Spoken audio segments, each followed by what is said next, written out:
Welcome to steno series. यहाँ आपको 80 शब्द प्रति मिनट के हिंदी डिक्टेशन बोले जाते हैं, जो आपके आने वाले एग्जाम्स के लिए बहुत ही महत्वपूर्ण है। डिक्टेशन पाने के लिए चैनल को सब्सक्राइब करिए। डिक्टेशन अच्छी लगे तो उसे ज़रूर लाइक करिए। डिक्टेशन स्टार्ट होगा 5 सेकंड बाद।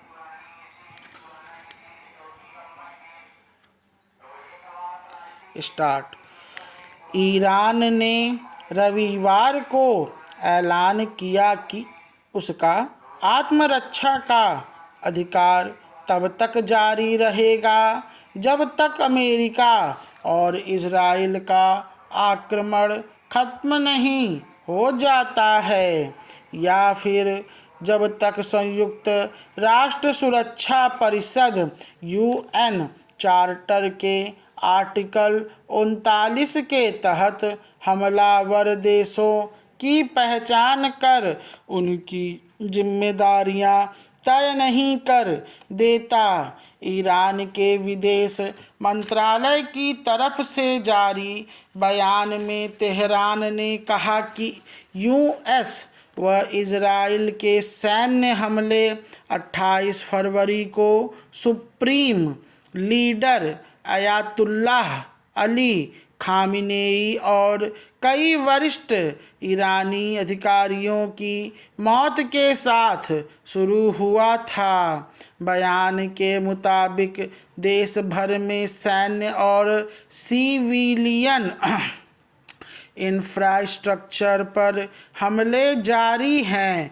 मंत्रालय ने कहा कि ऑपरेशन में स्कूल, हॉस्पिटल, स्पोर्ट्स सेंटर, रहने की जगहें और पब्लिक सर्विस इंस्टीट्यूशन जैसी जगहों को टारगेट किया गया है। इन कामों को ईरान की क्षेत्रीय अखंडता और राष्ट्रीय संप्रभुता का खुला उल्लंघन बताया गया।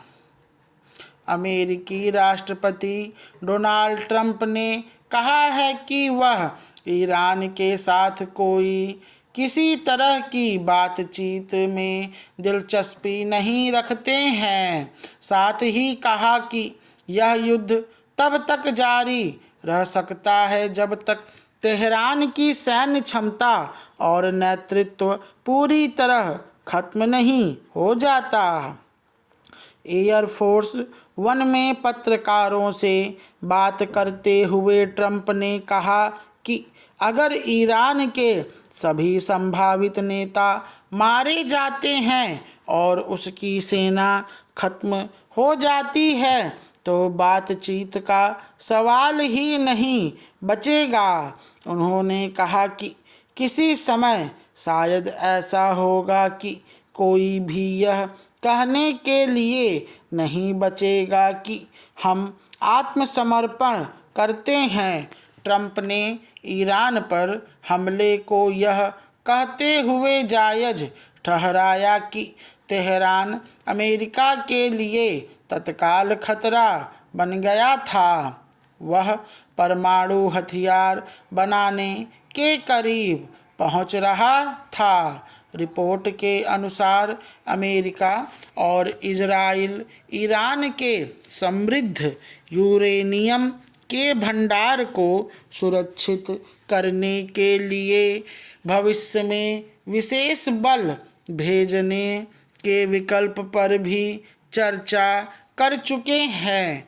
ट्रंप ने दक्षिणी ईरान के मिनाब क्षेत्र में एक स्कूल पर हुए घातक हमले के लिए ईरान को जिम्मेदार ठहराया है। एयरफोर्स वन में पत्रकारों से ट्रंप ने कहा कि हमें लगता है कि यह हमला ईरान ने किया है क्योंकि उनके हथियारों की सटीकता खराब है। ब्रिटेन के प्रधानमंत्री कीर स्टारमर और अमेरिकी राष्ट्रपति ट्रंप ने रविवार को ईरान के खिलाफ अमेरिका और इजराइल की सैन्य कार्रवाई के बीच क्षेत्र की ताज़ा स्थिति पर चर्चा की। ट्रंप ने कहा है कि अमेरिका को ईरान के खिलाफ युद्ध जीतने के लिए ब्रिटेन की मदद की ज़रूरत नहीं है। स्टॉप।